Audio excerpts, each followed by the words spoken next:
Good morning! I'm Princess de la Cruz, And I'm Mafi Arizapa, and we're going to interview one of the most respected and loved professor here in Assumption College. Here's our interview with Professor Hansel Gonzalez. So, Sir Hans, tell us your real name and age. My name is Lou Hansel Gonzalez, 28 years old. So, school and year graduated and what course? Nag-graduate ako sa College of St. Benilde noong 2004. Multimedia, Bachelor of Arts, major in Multimedia Arts. Tell 3 things that people do not know about you. 3 things. Takot ako sa ipis. Mahilig akong kumain ng chocolates. Okay, and last one. Paborito ko kumanta, mga video okay. Sir, tell us something about your real work. Ang real work ko, I work as creative director sa Komodo Visuals. So, I manage some projects there like print ads, web, videos, and other multimedia related works. Sir, meron na ba, sino yung mga companies na parang naging kasama niyo na pagtrabaho niyo? Nag-serve na ako sa MTV Philippines. Nag-work ako sa cameraman kahit hindi ko kaya yung camera, kahit mabigat. Tapos sa GMA Artist Center, hawak namin yung mga videos. Kami nag-edit, kami oversee ng mga ibang films na independent films nila na from dun sa GMA workshop nila. Nag-work din ako sa normal na work, yung office. Yan. So sir, despite your busy schedule, why did you choose to be a part-time professor in AC? And when did you start working here? Why did you choose? Yung tanong. Actually, hindi ko naman talaga pinilit magturo or pinilit magturo dito sa AC. By accident lang. Nakita ko si Sir Dong Fajardo sa Greenbelt. Nakita kami. Tapos, kamustahan, hi, hello, and then Sir, ano mo si Sir Dong? si Sir Dong, former professor ko. Professor ko siya back ng college kaya sa CSB. Teacher ko siya sa digital video subject. Tapos yun, hi, hello, kamustahan, and then humingi siya ng business card, binigay ko, and then after a week, tinawagan niya ako, and sabi niya kung pwede daw ako magturo. Sabi ko, why not? Kasi try ko lang, kasi sa CSB, during that time, nagtuturo na rin ako. Ayun. Sir, what year? What year? Nag-start ako magturo in AC 2009. 2009. Tagal na rin. So what are your experiences in teaching in an all-girls school? Experiences. Ano yung mga adjustments? Mga adjustments. Well, yung una talaga, nahirapan ako magturo here in AC kasi all girls.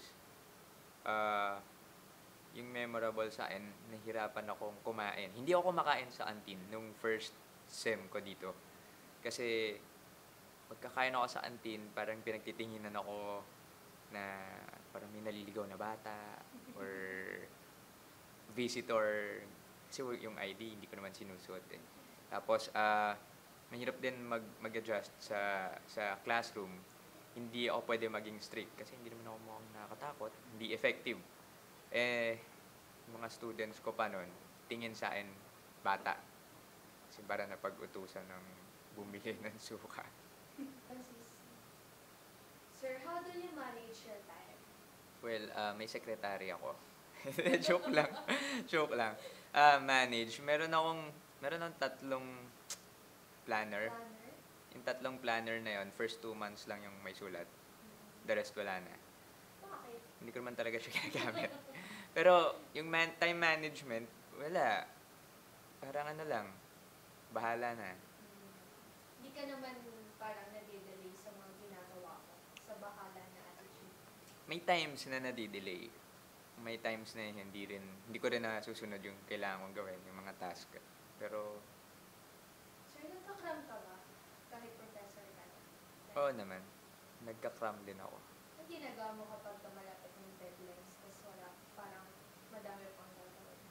Nag-Twitter, saka Facebook. Tapos yung last minute, doon lang talaga lumalabas yung Yung sipag. So, sir, aside from teaching, what are your other hobbies or interests? Aside from teaching, hobbies ko, actually mahilig ako sa sports.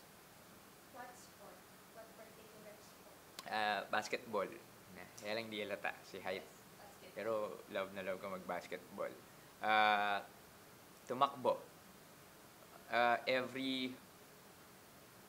Twice a month, nagko-compete ako sa mga run, sa mga marathons.